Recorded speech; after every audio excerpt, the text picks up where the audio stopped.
Makulimlim na panahon ang bumungad sa ating mga kababayan ngayong bisperas ng Kapaskuhan. Kung uulanin ba ang ating pagsalubong sa Pasko, alamin natin kay Pag-asa Weather Specialist Veronica Torres.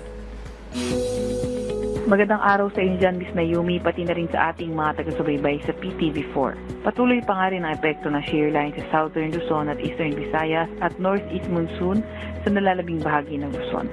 Dahil sa shear line, asahan natin na magiging maulan at may mga pulupulong tsansa ng thunderstorm sa Eastern Visayas, Bicol Region, Calabarzon at Mimaropa. Northeast Monsoon naman ang magdadala ng maulap na papawirin na may mga ulan sa Metro Manila, Cagayan Valley, Cordillera Administrative Region, Aurora, Bulacan at Nueva Ecija.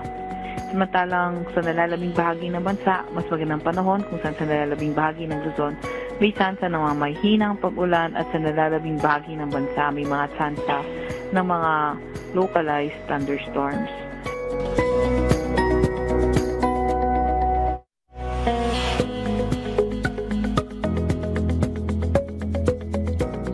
Meron din naman tayong binabantayang bagyo sa labas ng ating Philippine Area of Responsibility kung saan ito ay kaninang alas 3 na umaga nasa layong 250 kilometers west-northwest ng Kalayaan Islands, Palawan.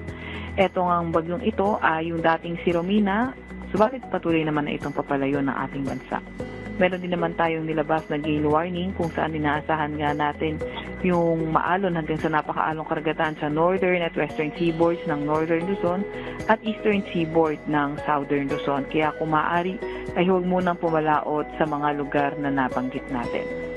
Para naman sa nakikita nating lagay ng panahon bukas, kung dito sa Metro Manila asahan na nga rin natin by tomorrow, posible pa rin maulan pero may mga tsansa pa nga rin ng mga localized thunderstorms. Para naman sa ating 3-day weather forecast, asahan natin ngayong araw sa Metro Manila, posible maging maulan dahil sa northeast monsoon, and then pagdating ng Wednesday and Thursday, posible naman yung mga tsansa ng mga localized thunderstorms. Malaking bahagi naman ng Luzon, nakikita naman natin na posible pa nga rin sa bandang Northern Luzon, posible maging maulan dahil sa northeast monsoon, and then sa nalalabing bahagi, posibleng maging maulan naman dahil sa shear line. Ito naman ang update sa ating mga dam.